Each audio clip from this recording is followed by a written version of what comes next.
आज हम public health के एक बहुत ही important topic concept of epidemiology को सिंपल और इजी वे में समझेंगे। Hi, welcome back to MHA insights. Introduction to Epidemiology. Epidemiology is the study of the distribution and determinants of health-related states or events in populations, and the application of the study to control health problems. Epidemiology health-related events और disease का study है। इसमें हम देखते हैं कि कौन बीमार हो रहा है, कब हो रहा है, कहाँ हो रहा है और क्यों हो रहा है। इस स्टडी की हेल्प से डिजीजेस के कॉज और रिस्क फैक्टर्स आइडेंटिफाई किए जाते हैं, जिससे उनको प्रिवेंट और कंट्रोल किया जा सके। सिंपल वर्ड्स में एपिडेमियोलॉजी डिजीज को सिर्फ ट्रीट नहीं करती, बल्कि उसके पैटर्न को समझकर फ्यूचर में उनको रोकने की प्लानिंग करती है। Origin of the term. The term epidemiology is derived from the three Greek words. First one is epi. इसका मतलब होता है upon या among. Demos का मतलब है people और population और logos का मतलब है study या science. मतलब epidemiology का literal meaning हुआ study of what happens among people और population. यानी लोगों के बीच disease और health events का scientific study. Objectives of epidemiology. It provides the foundation for understanding health problems and finding solution to improve population health. First, disease का cause identify करना। Second, disease कितनी common है उसका मेजर करना। Third, disease trends को study करना। Fourth, outbreaks को control करना।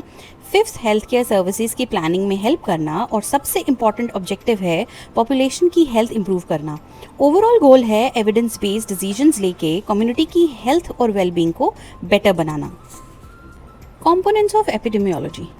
एपिडेमियोलॉजी के 3 मेन कंपोनेंट्स होते हैं। First one is distribution. इसमें हम देखते हैं डिजीज पर्सन, प्लेस और टाइम के अकॉर्डिंग कैसे डिस्ट्रीब्यूट हुई है।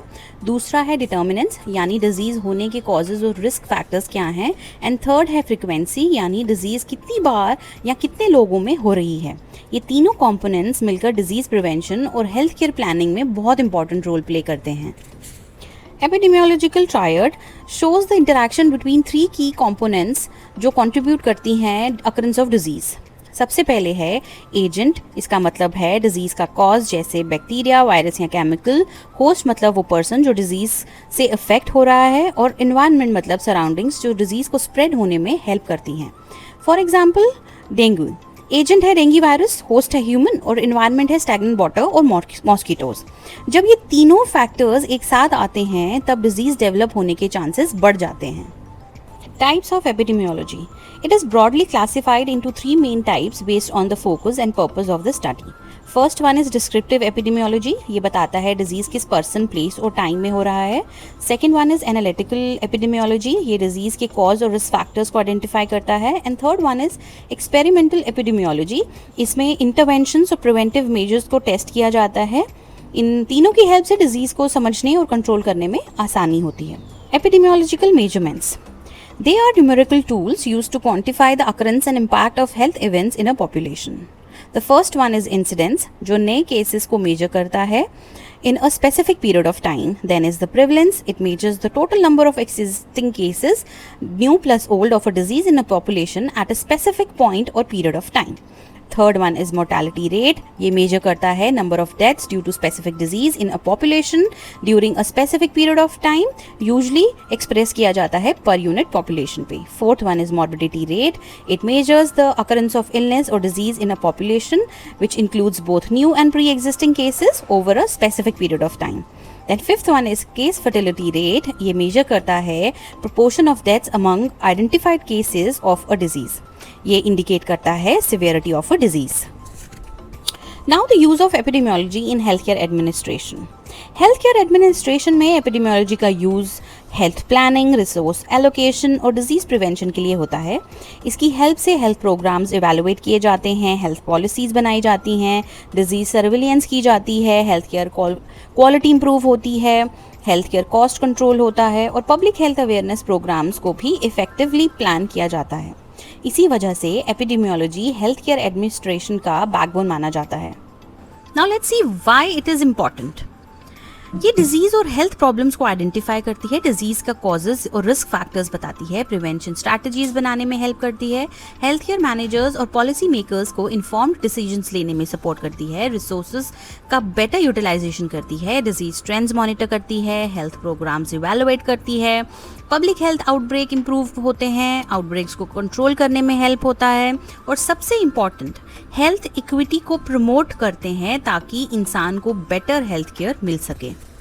अब एक रियल लाइफ एग्जाम्पल से समझते हैं कि एपिडेमियोलॉजी प्रैक्टिकल लाइफ में कैसे काम करती है। कोविड-19 पैंडेमिक के दौरान एपिडेमियोलॉजी ने बहुत इंपॉर्टेंट रोल प्ले किया। सबसे पहले दिसंबर 2019 में वुहान चाइना से अनयूजुअल निमोनिया के केसेस रिपोर्ट हुए। एपिडेमियोलॉजिस्ट ने आइडेंटिफाई किया कि ये एक नया वायरस है विच इज कोविड-19।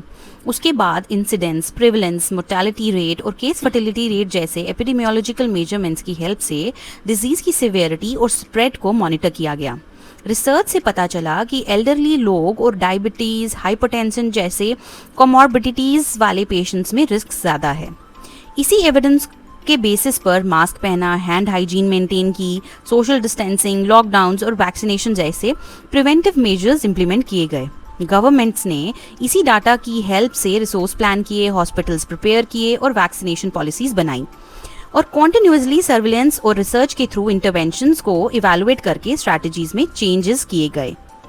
इसी तरह एपिडेमियोलॉजी ने दुनिया को कोविड-19 को समझाया, उसका स्प्रेड कंट्रोल करने और लाखों लोगों की जान बचाने में हेल्प की। Now let's just quickly recap the whole topic.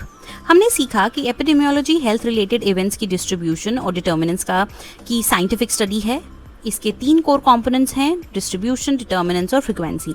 हमने एपिडेमियोलॉजिकल ट्रायड भी पढ़ा जिसमें एजेंट, होस्ट और एनवायरनमेंट मिलकर डिजीज अकरेंस को एक्सप्लेन करते हैं। फिर हमने एपिडेमियोलॉजी के 3 टाइप्स देखे, डिस्क्रिप्टिव, एनालिटिकल और एक्सपेरिमेंटल।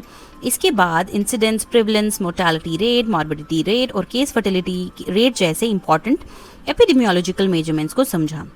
हमने ये भी देखा कि हेल्थ केयर एडमिनिस्ट्रेशन में epidemiology planning, policy making, resource allocation और प्रोग्राम इवैल्यूएशन के लिए कितनी इंपॉर्टेंट है, और कोविड-19 जैसे पैंडेमिक की एग्जाम्पल से समझा कि एपिडेमियोलॉजी सिर्फ थियोरी नहीं है बल्कि real life public health decisions का फाउंडेशन है। Thank you so much for watching this video. Like, share, comment and subscribe to MHA Insights. Till then, keep learning, keep growing and stay healthy. Bye!